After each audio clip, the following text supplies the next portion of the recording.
George Lucas, building a galaxy that changed the world. If you enjoy the content, please consider subscribing and liking the video, it truly helps the channel grow. George Walton Lucas Jr. grew up in a place that, at first glance, seemed far removed from the worlds he would one day create. Born on May 14, 1944, in Modesto, California, he spent his childhood surrounded by fields, orchards, and the steady rhythm of small-town life. His father owned a humble stationery and office supply store, a family business built on reliability and routine. His mother was supportive but often unwell, creating a quiet household where imagination became one of George's closest companions. Though Modesto lacked the glamour of Hollywood or the energy of larger cities, it offered something else: time, space, and the stillness needed for a young mind to wander into faraway galaxies. As a child, Lucas loved comic books, television shows, and old serials filled with adventure and fantasy. Flash Gordon and Buck Rogers sparked his curiosity about futuristic worlds. He was drawn to stories about heroes who faced impossible odds, about rebels, warriors, and explorers of the unknown. These tales, flickering on black and white screens, became the earliest roots of the epic saga he would later build. Yet during his teenage years, a very different passion took hold of him, one firmly grounded in the real world: cars. Modesto in the 1950s and early 1960s was a cruising town. Teenagers spent evenings driving up and down long main roads, engines rumbling, radios blasting rock and roll. For Lucas, cars meant freedom, independence, and adrenaline.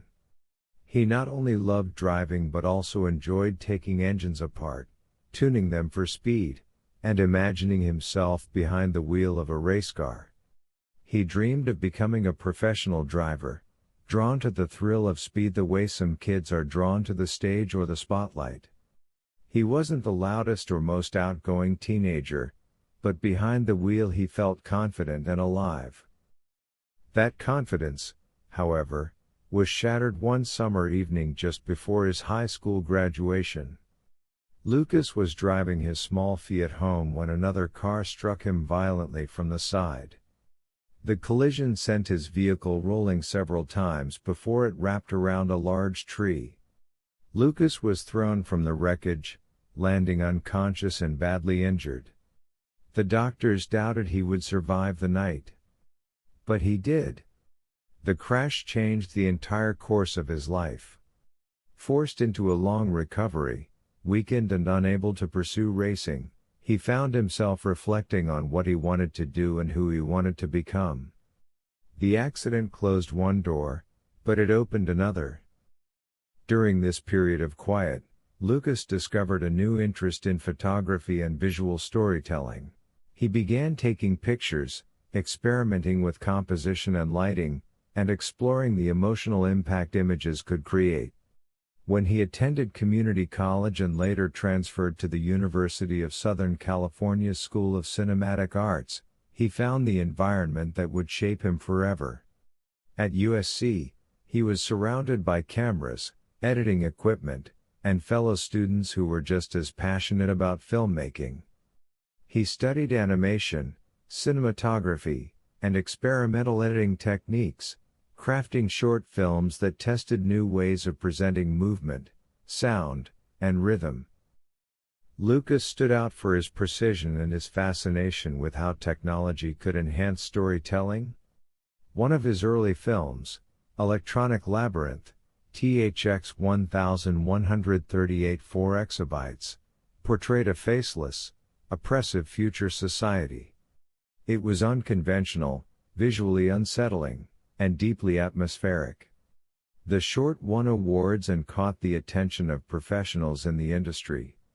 It also attracted the interest of Francis Ford Coppola, who was then a rising filmmaker experimenting with bold ideas of his own. Coppola became Lucas's mentor and collaborator, inviting him to join American Zoetrope, a San Francisco production company that aimed to challenge the norms of Hollywood. Together, they planned to create films that prioritized artistic freedom. Encouraged by Coppola, Lucas expanded his student short into his first feature film, THX 1138, in 1971. Stark, minimalist, and dystopian, the movie was a bold debut. Although critics admired its ambition, audiences were confused, and the box office returns were disappointing.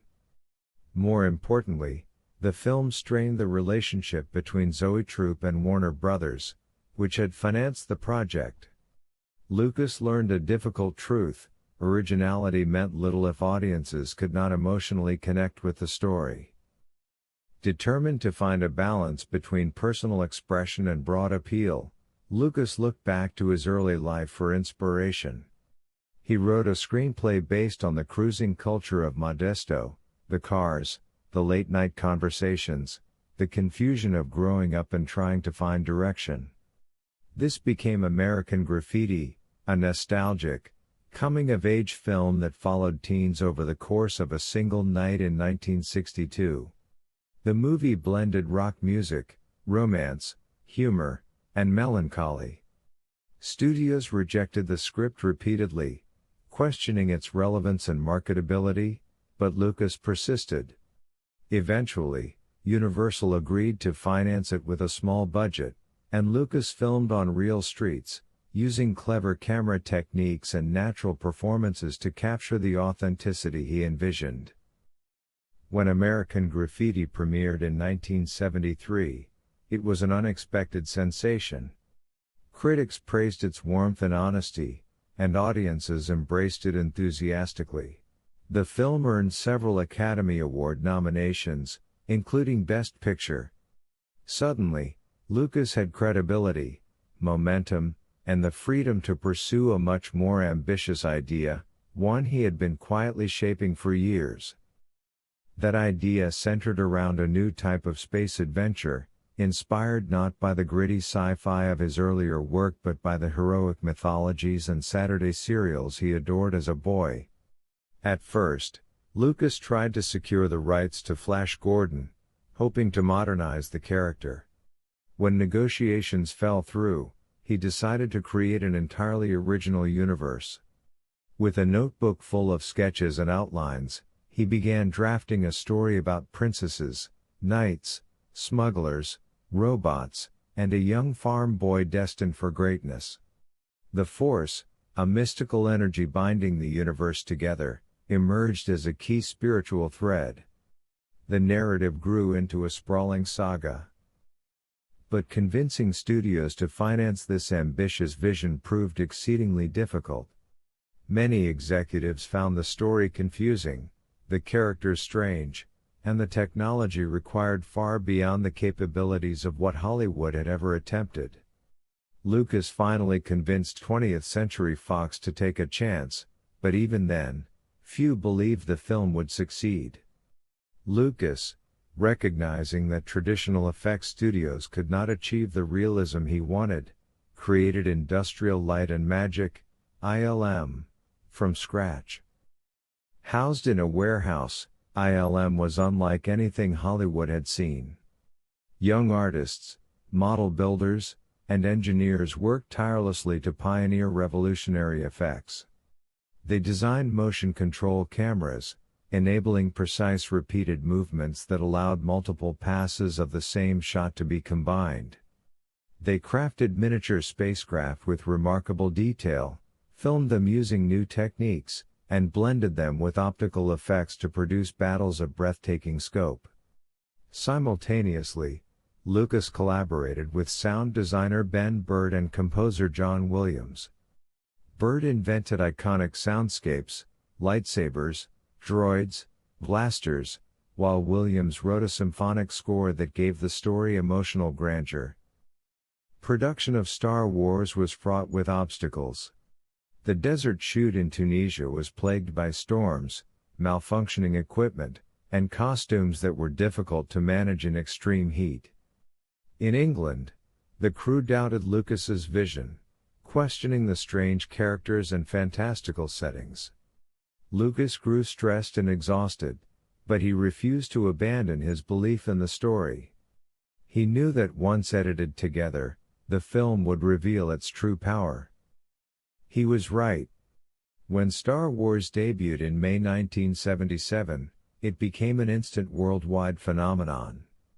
Audiences had never seen anything like it, a mix of myth, spectacle, hope, and timeless storytelling. Children swung makeshift lightsabers, Darth Vader became an icon of cinema, and the film shattered box office records.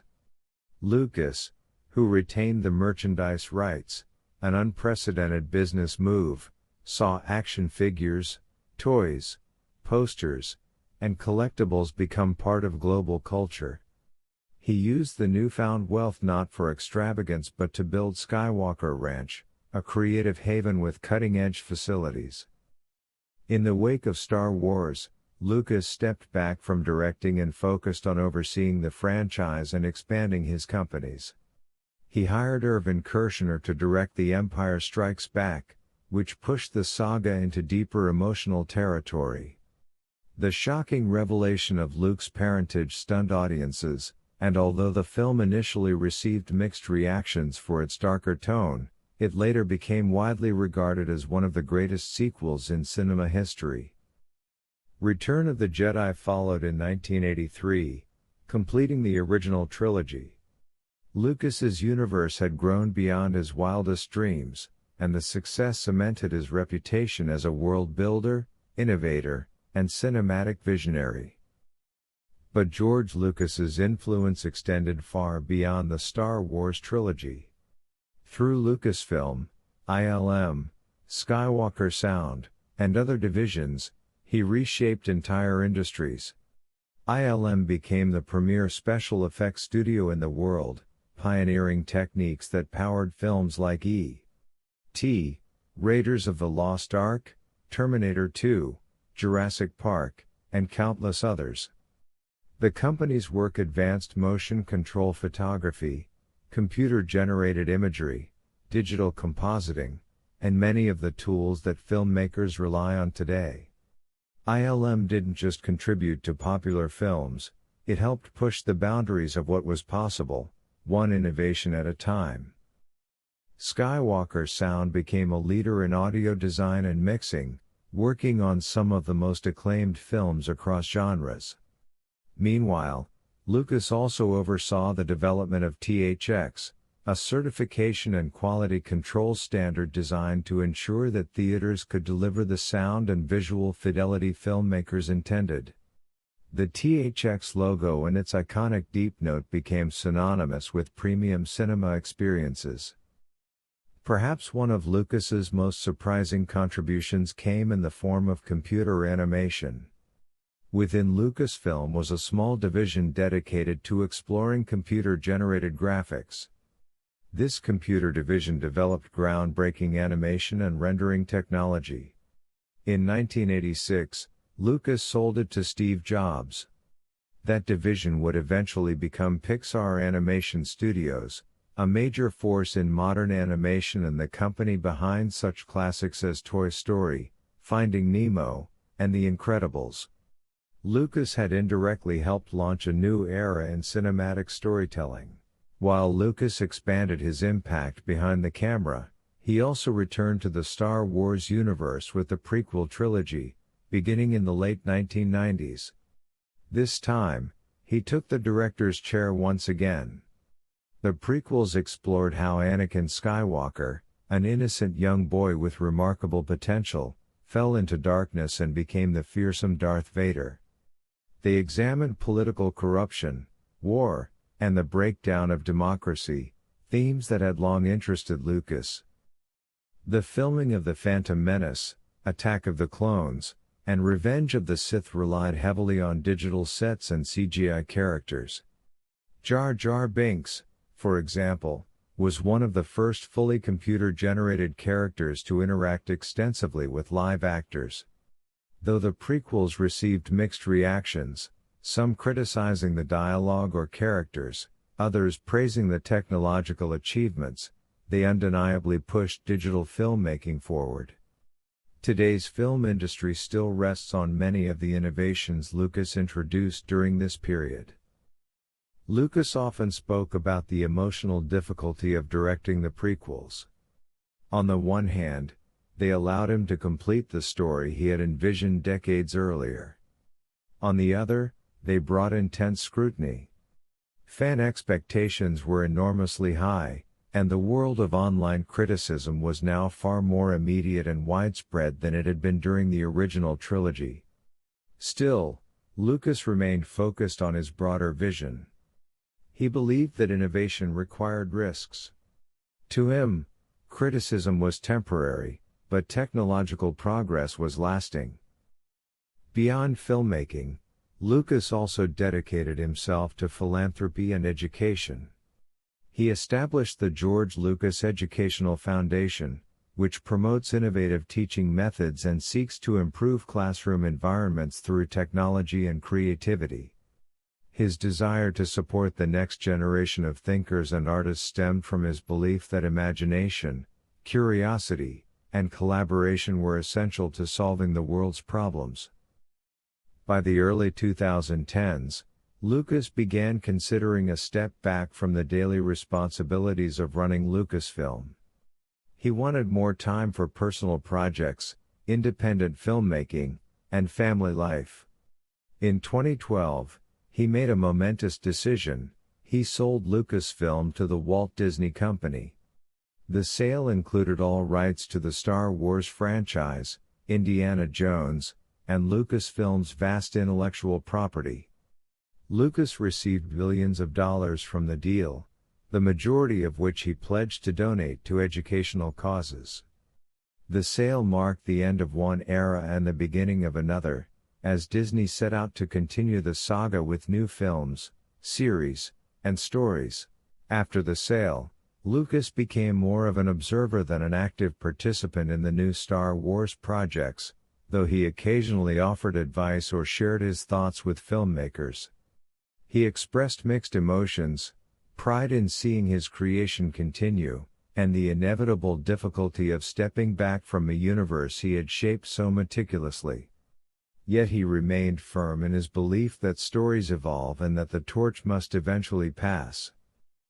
In his later years, Lucas focused on smaller, personal projects, including a passion project about the Tuskegee Airmen, which became the film Red Tails.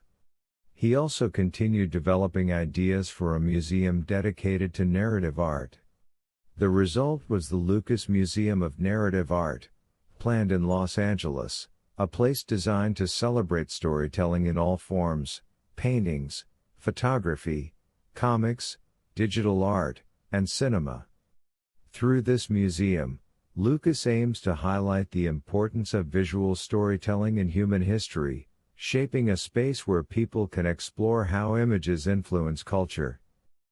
Despite his immense success, Lucas has often described himself as shy and private. He never sought the spotlight in the same way other filmmakers did. His goal was always the work, the craft of filmmaking, the challenge of innovation, and the power of myth. He preferred editing rooms to red carpets, and creative discussions to public appearances. He found meaning in building worlds rather than living in the public eye. George Lucas's influence on cinema is immeasurable. He revolutionized special effects, reshaped sound design, pioneered digital filmmaking, and built a business model that forever changed Hollywood. But beyond the technology, beyond the financial success, lies the deeper essence of his legacy, the stories he told. Stories about destiny, courage, fear, hope, and the eternal struggle between darkness and light. Stories that connected generations of viewers, creating a shared cultural language. Stories that reminded audiences of the hero within themselves. From a small town in California to the creation of an entire galaxy that continues to inspire millions, Lucas's journey is a testament to imagination as a force of nature. He proved that even the quietest, shyest kid can shape the dreams of the world, that creativity paired with discipline can break boundaries, and that myths are not relics of the past but tools we use to understand our place in the universe. Today, when people hear the opening notes of John Williams's score, see the glow of a lightsaber, or watch a starship roar across the screen, they are tapping into the vision of one man who refused to let his imagination fade with childhood. George Lucas built a universe because he believed in wonder. And through his work, he invited the world to believe in it too.